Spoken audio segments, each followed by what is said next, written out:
Les productions Twins Artistes présentent L'équilibriste, le vendeur zen et Zébul Vénère.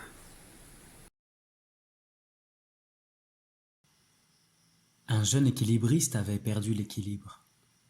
Ses compagnons du fil l'envoyèrent sur les routes afin qu'il le retrouve. Ils lui dirent de partir à la recherche du maître, celui qui maîtrise le vent et la poussière, car tout ce qui vit s'élève, avance comme le vent et retombe poussière. Mais il faudrait être fin comme la poussière et habile comme le vent pour le trouver et le convaincre de l'aider. Un matin, déambulant sur la route pour accomplir son boulot, le jeune équilibriste croise un vendeur de balais ambulants. Le vendeur, pas les balais. Ils sont tous immobiles, les uns sur la charrette à moteur, prenant le soleil à l'arrêt d'un côté de la route, l'autre de l'autre, se reposant à l'ombre, bulant, les bras ballants sur le bas-côté. Non loin de là se trouve un buffle, nerveux comme un nerf de bœuf. On l'appellera Zébul Vénère. Apercevant l'ambulant immobile et ses balais, il lui beugle ces mots. « Hé, Camelot, n'aurais-tu pas un balai à me prêter ?» Le vendeur ambulant de balais émet un grognement en sortant de sa brume. « Oh, Zébu, ai-je l'air d'un prêteur de balais ?» Le buffle traverse la voie et hausse la sienne. « Allez, mes aigrettes ont disparu, les mouches m'attaquent de tous côtés, ça me donne des aigreurs de peau. Je ne peux même pas paître en paix. » L'ambulant vendeur se redresse et lui répond paisiblement.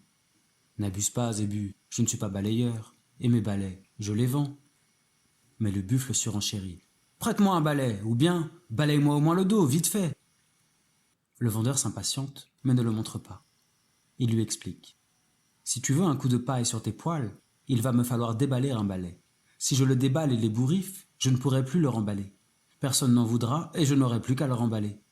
Tu peux donc allonger le bif ou bien t'en retourner dans les prés et t'allonger dans la boue. » Mais Zébu n'aime pas la boue et s'agace qu'on lui tienne tête. Et puis, il n'a même pas une poche pouvant contenir un début de piécette. Irrité par les mouches qui le piquent, il commence à la prendre, la mouche. Se sachant costaud et bien habile, il tente alors d'un coup de corne de lui mettre une balayette. Mais à ce jeu, le vendeur ambulant sait y faire, ayant dédié toute sa zen de vie à l'art du balai. Il s'écarte d'un poil et les cornes ne font que le frôler. Il fut jadis balayeur, certes, même un simple élève ramasse-miettes. Mais sous ces apparences d'errant vendeur se cache l'un des plus grands des maîtres balayeurs. Il sait composer de véritables balais de la balayette. Dans le milieu, il est tellement vif qu'on l'appelle l'arbalète. D'abord tu me réveilles, ensuite tu n'es pas poli, et maintenant tu m'attaques. Ah, sale buffle à 2 balles, ma patience a des limites, tu vas le payer. Oust, du balai. Il saisit son meilleur manche, toujours à portée de main, et s'engage dans une passe dont lui seul détient le secret. D'un coup de balai divin, et sans même le toucher, il change le buffle en poussière. Expert en la matière, il ne se penche même pas pour la disperser. Il laisse soin au vent d'éparpiller le bourrier qui s'envole parmi les mouches.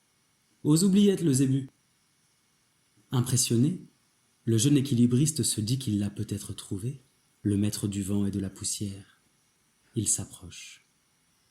Le vendeur ambulant se retourne et aperçoit le jeune équilibriste. « Et toi, que veux-tu » lui dit-il, l'arme à poil toujours à la main. « Moi ? Eh bien, je cherche un balai, improvise-t-il. Son visage se détend, un sourire commercial au coin de la bouche. « Et quel style de balai cherches-tu ? Un petit mystérieux, pour les poussières invisibles de l'esprit ? Un énorme pour les troupeaux de moutons qui s'agglutinent ? Ou bien un discret et puissant, comme celui-ci, pour régler tous tes problèmes ? Eh bien, vous savez, mon seul problème, c'est... j'ai perdu l'équilibre. » Parfait, le balayage, c'est très bon pour l'équilibre. J'ai justement un modèle très vigoureux. Et puis, tu peux aussi t'en servir de canne. On dit qu'il aurait peut-être même le diable au corps. Qu'en dis-tu ? Oh non, j'en voudrais un plutôt calme. Habile, mais qui ne déambule pas trop. Mais ça serait pour balayer et marcher avec ? Non, monsieur, pour me balader dessus. L'ambulant maître du balai semble perplexe. Ce jeune équilibriste ne ment pas. Il a vraiment l'air déséquilibré, se dit l'ambulant. Donc tu souhaites un balai, mais ce n'est pas pour balayer. Eh bien, si, mais c'est pour balayer la gravité, répond-il avec aplomb. Alors ça, c'est bien la première fois que je l'entends, et le vendeur en rit de bon cœur. Pensant qu'il s'est trompé et perd son temps, le déséquilibriste va pour s'en aller de l'avant. Attends, ne t'en vas pas. Tu m'intrigues. Laisse-moi te poser une question. Pourquoi souhaites-tu la balayer, la gravité? Sans une hésitation, il répond. Pour débarrasser de leur poids les soucis, pour adoucir les pensées et les mots de notre odyssée, mettre la légèreté à l'ordre du jour, remettre de l'ordre dans nos parcours.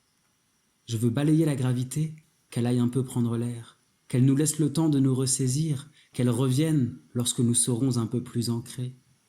Si je balaye la gravité, l'équilibre, alors, pourra s'élever. N'as-tu pas peur de perdre pied? Non. On perd pied quand on ne sait plus où on les a mis. On perd pied quand on ne sait plus ce que l'on en a fait. On perd pied quand on ne sait pas où l'on va. On perd pied quand on s'est perdu. Je sais où je vais. Je cherche l'équilibre. Quand je le trouverai, je prendrai soin de ses racines. Je prendrai alors soin des miennes et retrouverai mon équilibre. Sans une palabre, l'arbalète prend son maître balai. Il lui ôte la tête comme pour le scalper. Il prend les poils dans une main qu'il serre fermement. Puis, accompagnant le geste d'un souffle puissant, il les élance dans l'air ambiant. Tous les arbres aux alentours frémissent, les herbes s'agenouillent, le brun rieur, les poils se font poussière, le vendeur lui tend le manche. Voici ce que tu cherches. L'équilibriste s'en saisit, mais le vendeur ne le lâche pas. Le jeune homme met alors la main dans sa poche, à la recherche de quelque argent. Non, je ne te le céderai pas pour une pièce ou même 1000, mais à une seule condition. Quand tu auras trouvé l'équilibre, partage-le. Il salue le maître du balai aussi bas qu'il put, sans tomber. Puis il s'en va, d'un pas ferme et assuré. Au bout de quelques mètres, il se retourne. Plus de charrette, ni de balai, ni de maître. Seulement du vent et de la poussière s'élevant du sol au firmament.